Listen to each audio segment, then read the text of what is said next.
So let's talk a little bit more about destructors. So a destructor cleans up after an object once you leave the scope in which it's declared. So for example, if I have a time object T1, it doesn't really matter what its values are. When execution leaves the scope of this block, the destructor executes automatically. And this happens, you actually can't call the destructor yourself. The destructor just executes on its own. In the case of the time class, we did not have to provide an implementation for a destructor. And there's a default implementation. And if your class consists of the primitive types, integer, double, or class objects that have destructors, such as the string class, then you do not need to provide an implementation for a destructor. The default implementation works just fine. Now this will change when we start learning about self-referential classes and dynamically allocated objects. At that point we'll have to implement a destructor. But I'm going to show you how to implement a destructor, and my reason for doing this is so that you can actually see when the program calls and executes the destructor. And again, this is an exercise you should do on your own. So first of all, to declare a destructor, I would go back into my time class and declare a public method. So you know that a default constructor, or the constructors, are named after the class. And a destructor is also named after the class, and it's preceded with the tilde. So this is the declaration.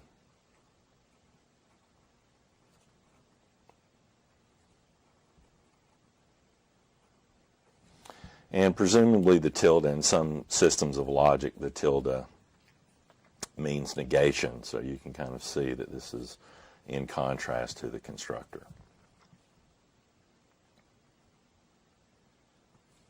I don't know if that's really what that means, but that's a hunch.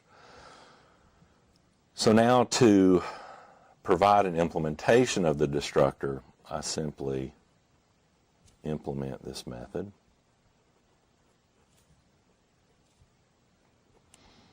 And there's really nothing for this destructor to do, so I am simply going to print out executing tilde time. Just like that. Now once I've implemented this, let's say that I do a cout statement and I say start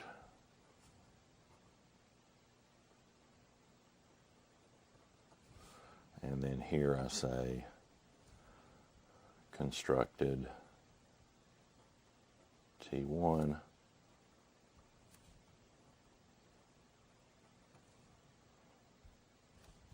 and then that's it. Now if this is a main function, and this is true for any block, okay, so now if I compile and run this, here's what I'm going to see. So execution starts and it prints start. Then I will create this time object T1 out in memory, hours, minutes, and the default constructor executes and assigns hours to 0 and minutes to 0. Now I see the message constructed T1.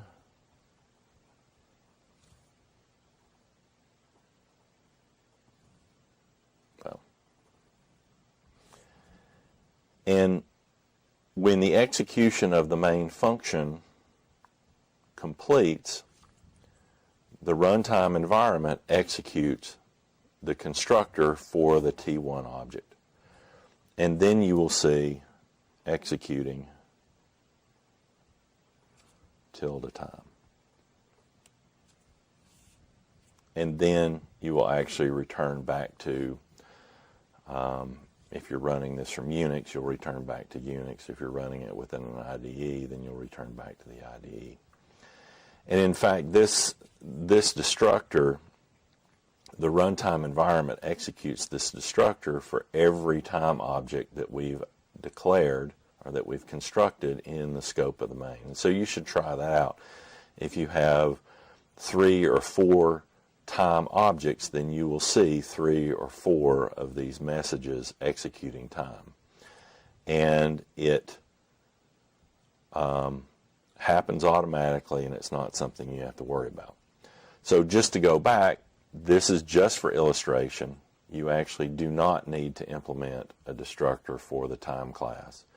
And you won't need to implement a destructor until we get to self-referential classes, and then it will become very important.